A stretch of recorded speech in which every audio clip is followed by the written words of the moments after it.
Hello bachcho, let's see this question. Given below are two statements. Statement 1. Lithium and magnesium do not form superoxides. And statement 2. The ionic radius of Li plus is larger than ionic radius of magnesium 2 plus. In the light of the above statement, choose the most appropriate answer from the option given below. तो option में हमें दिया गया है statement 1 is incorrect but statement 2 is correct. Second option, statement 1 is correct but statement 2 is incorrect. Third option, both statement 1 and 2 are correct. And fourth option, both statement 1 and 2 are incorrect. तो अगर हम इसका statement 1 देखें तो lithium and magnesium not form super oxides कहा गया है। तो इसके लिए हमें पहले का की कंसेप्ट देखना होगा, दैट इज की concept is super oxide. Super oxides क्या होते हैं? जनरली ये ऑक्साइड के टाइप्स हैं। तो जब कोई एलिमेंट्स ऑक्सीजन के साथ रिएक्ट होता है, ऑक्सीजन मॉलिक्यूल के साथ, तब वो ऑक्साइड्स बनाते हैं। तो उसमें for example ox superoxide, peroxide, normal oxides जो बनते हैं, तो उसमें से हमें देखना है सुपर ऑक्साइड। तो सुपर ऑक्साइड जनरली क्या होते हैं? ये आयन तब बनता है जब O2 मॉलिक्यूल एक इलेक्ट्रॉन एक्सेप्ट करता है। Okay, that is to form the superoxide ion. Okay, और ये सुपर ऑक्साइड आयन जनरली तब स्टेबल होते हैं जब बड़े कैटायन के साथ ये कंबाइन होते हैं। लेकिन हमारे स्टेटमेंट में जो हमें आयंस दिए गए हैं, that is lithium and magnesium, ये क्या है? स्मॉल साइज, स्मॉल साइज के हैं।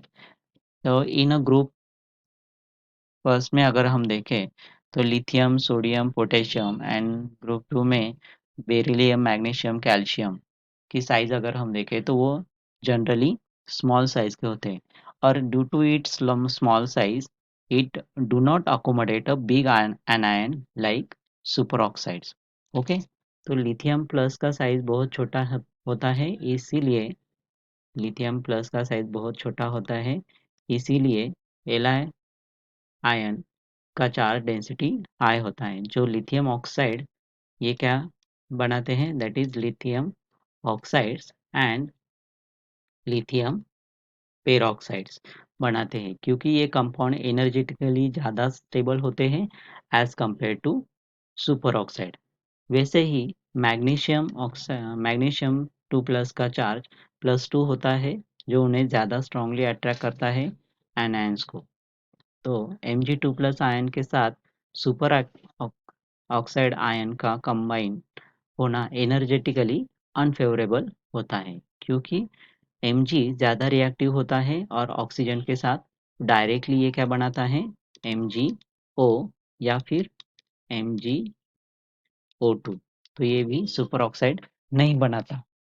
तो इसीलिए हम स्टेटमेंट 1 अगर देखें तो lithium and magnesium do not form the super oxide. ये आंसर हमारा क्या हुआ? करेक्ट हुआ। ओके, अब सेकंड स्टेटमेंट अगर हम देखें तो ionic radius of Li plus is Li plus is larger than the ionic radius of magnesium 2 plus। तो यहाँ पे हमें Li प्लस का इलेक्ट्रॉनिक कॉन्फ़िगरेशन अगर हम देखें तो दैट इज 1s2 2s1, ये Li का कॉन्फ़िगरेशन। तो ये 2s1 इलेक्ट्रॉन क्या होता है? लूज हो जाता है।